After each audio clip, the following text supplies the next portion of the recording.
Okay, we're gonna check out some of the different strumming patterns that you can do for the Choro tune we all checked out in the last rehearsal, Nao Me Toques.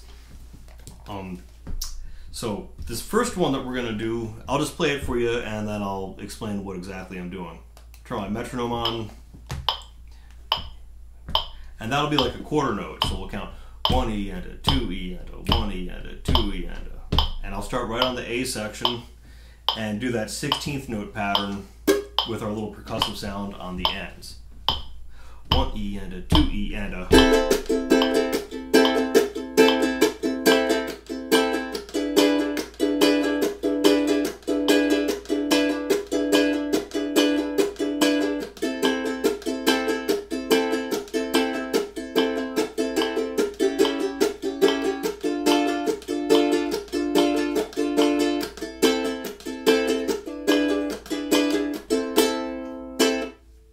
Okay, so what exactly was that? Let's check it out. Important technique for this one is going to be the ability to make this percussive sound. Now there's a couple of ways you can do it. The way I was doing it, it was all in my right hand. So as I come down and I do a regular downstroke, I'm going to combine that downstroke with a little chop of the side of my right hand right into the strings. So by the time the fingers get through it, it's just shortened into this percussive sound. If I get my hand on the strings right before that happens, I get a real tight one. If it's right at the same movement, right at the sime time the strum occurs, I get this real choppy, short sound, which can give you a great effect. So that'll be on the ends of each beat that I do that. So I'll go 1 E and a 2 E and a 1 E and a 2 E and a 1 E and a 2 E and a. Okay? So that's one way you can do it. If you try that and it's hard for you to get this right hand technique down, you do have the option of creating that sound of muted strings with the left hand. And what you do with the right hand is just the same thing as if you were going 1 E and a 2 E and a 1 E and a 2 E and a. This right hand just keeps going as if, you know, it's not acknowledging that sound at all. And what we'll do is, if I'm playing an A minor chord, I'll go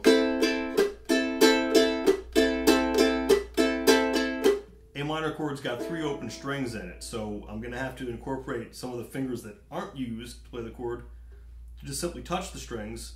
Don't hold them down, you'll get something else entirely if you hold the strings to the frets. Just touch them right on that 1/16th note. So I'll go very slowly so you can see what both my hands are doing.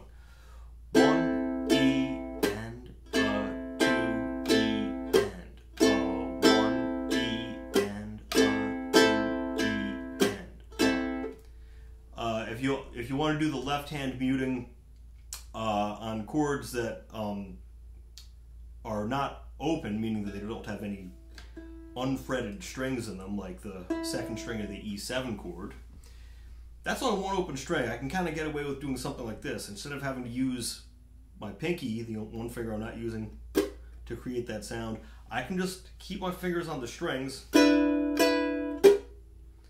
and let the strings come off the frets, so the tips are just touching the strings but not pushing them to the frets. And I'm also going to come off my fingertips and let my hand kind of lean across the strings right there, so that I'm effectively muting every string. So for E7 I would go like 1 E and a 2 E and a 1 E and a 2 E.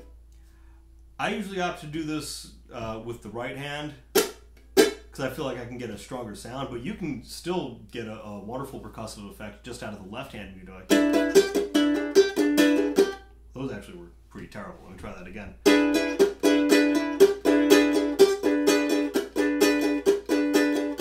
You want to make sure you don't do what I did right there and leave a finger down. So again, you'd have to practice that one. I mostly do the technique with my right hand, so I feel that is the stronger way for me to do it. But you can try it either way. The effect will be the same, and they're not such vastly different sounds that it would mess with the uniformity of like doing this in a section or something like that. So that's one pattern that not only is good for accompaniment on Choro tunes like this, but a whole lot of other things, because having that on the upbeats gives us the simulated sound of having a percussionist or a drummer. So I will let's see, I'll run the A section down, first and second ending, and I'll play the rhythmic notation that's in those endings, where we end each time going like 1, like 1 E and a 2. The note on 1 is long, note on 2 is cut short. And you can do that same way you do the either choking off the strings with the left hand or the side of the right hand, like so. Okay, so the A section. 1, 2.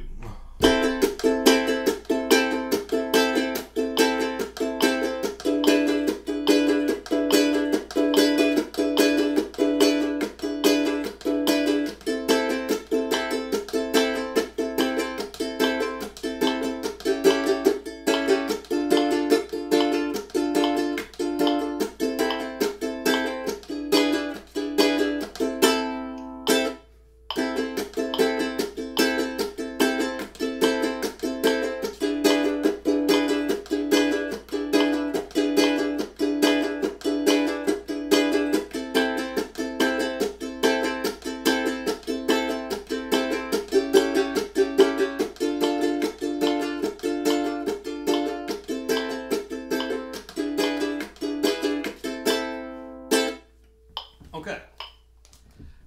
Another rhythm that we checked out as a possible accompaniment pattern for this tune is 1-bar clave.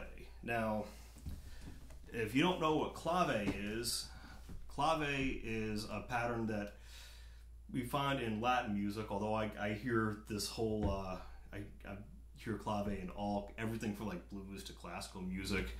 The idea is that you have rhythmic tensions and releases, okay? The full clave in what we call 3-2 clave, some people call this forward clave too, is just a simple rhythmic pattern. If I do it in 2-4, 1 E and a 2 E and a 1.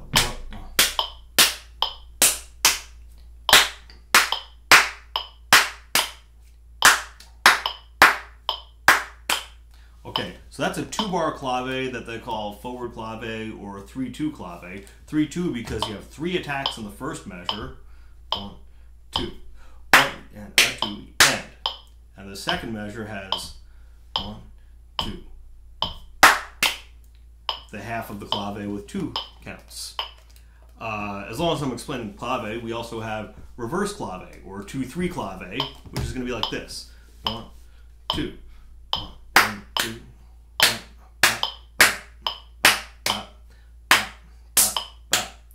And we'll probably refer back to those rhythms quite a bit. You know, they're handy for all different kinds of music. I hear clave in things that are not Latin music at all, and the very idea of creating those rhythmic tensions and releases, well, clave is about probably the purest embodiment of that.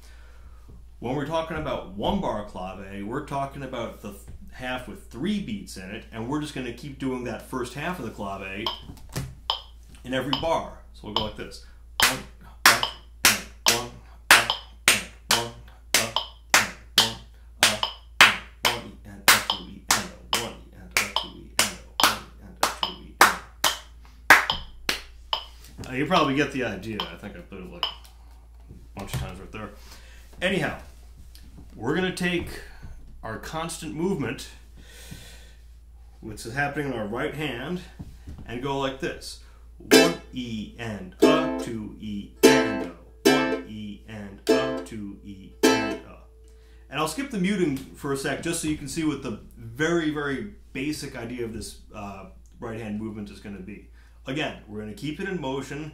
So 1 E and 2 E and 1 E and 2 E and So if I'm letting things ring and I'm playing that on a metronome, 1 E and 2 E and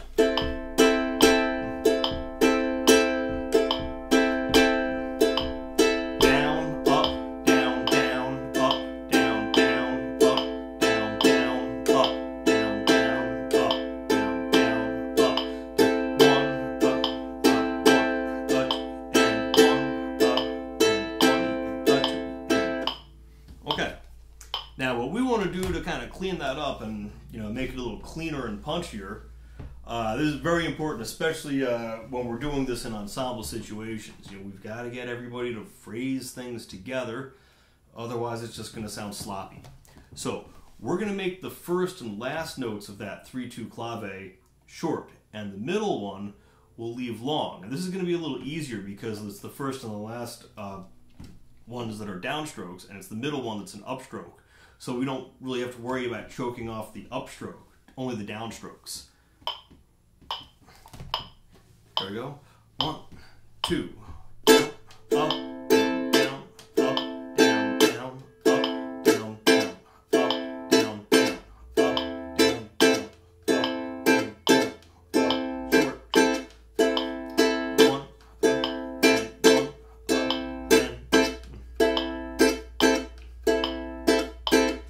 You could also do that choke with the left hand fingers, like so. 1, 2.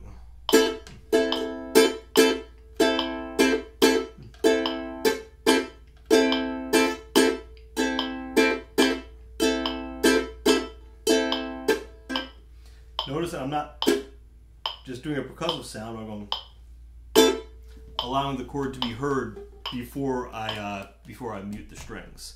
So what I'll do is I'll play the B section of Nao Me Toques with a metronome and the clave pattern. 1, 2.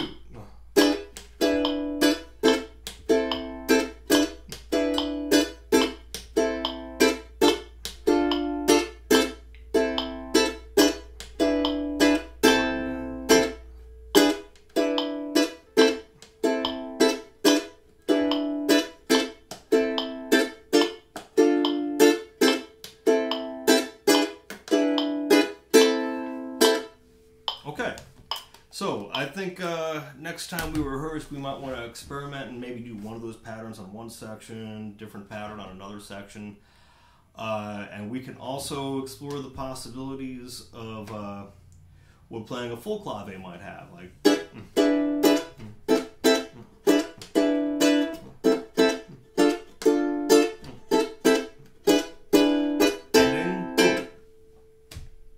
Just a thought, I don't know.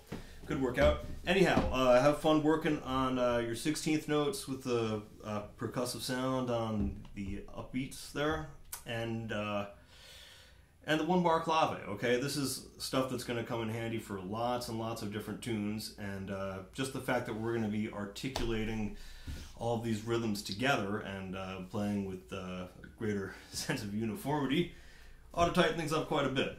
All right.